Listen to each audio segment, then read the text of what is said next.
تم اصطياد الطبال بنجاح منذ عدة أيام، والآن حكم الإعدام.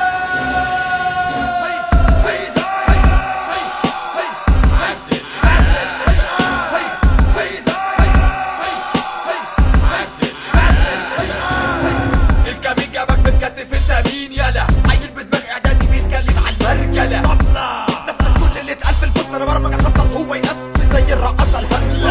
كلامك انتهى من القاموس، انا عارف ان الكمين كان كابوس. لساني حد زي الموس، انا ماني كلمتي باستخدام غباء بهدوء. انا مكان ضرب وحرب لوحدي امام جيش العلوم. ما بتعرفش تألف كلمة ولا في القافية تولد. حاسس بالعكس قصادي فبتشتم زي المتخلف.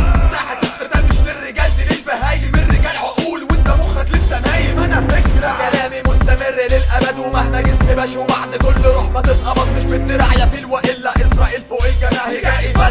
ما تفهموش انت والخطير.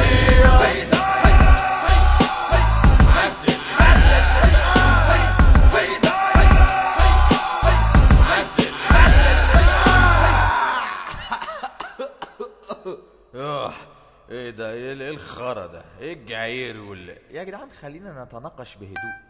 تعالى يا طبلة، ايه المشكلة؟ انت زعلان ليه؟ تعالى يا حبيبي خلينا نتناقش بشكل موضوعي ونوصل لحل. اتفضل حضرتك اتفضل. من 6 سنين في اسكندرية في حاجات اهم. ما كنتش عايز احكي بس انت ما عندكش دم ولا ريحة الدم. كنت فاكرك ديلر تاجر مخدرات ملك الحشيش، اصلك شكلك هجام وعلاقتك بالفن مفيش. وفضلت تبرطم عن جمدانك وانت شارك الباطل، والنص التاني من كلامك سب ملا الامين. كل اللي فهمته من دسك انك حمد الوزير في نفسك. مخك زي جسمك ضيق ما بيخرجش من ملابسك. بالجعل يا فيل بالكلام التقيل، شتايم ضد بعض في المعاني يا عويل. حب للبنات ده مش شتيمة يا ابو سطور. ابعتوله جاي بور لو هايج عالذكور.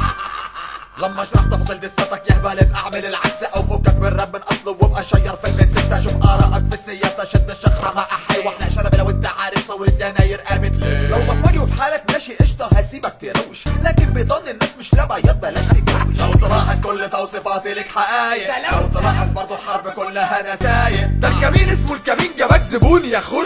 يوسف شكر كربجك وانا التأمين يا علم. كل ما تيجي تشتم راجل تشبهه بالستات. لو كنت شاذ ما بتعرفش دي مش قضية البنات. امي وامك دول هما اللي جابونا يا ابو مخ بقى في تربية النسوان. مش شتيمة انت بقى غير الصف. كنت بعارض يا طال انت لسه قاعد عالكنبة بتظاهر ضد القمع وانت بتقضي في غط العدا.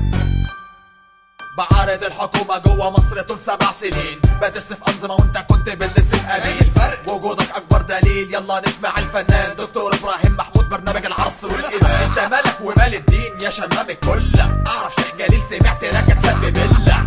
دمك تقيل بتجري فيه بدون صغيرة. مخك مليان صديد فراغ سواق المحيرة. انت نتيجة مجتمع ذكور الميول. انت شخة إنسانية بدايتها كانت بول. أنا مش مثقف انت اللي بصمجي في العالم. اتعلم التأليف قبل ما تتكربج من الهيزم. الخلاف اللي بينا مش شخصي ولا ضرب من الجنون. ده انا عندي مواهب في الفشخ ما كنتش لسه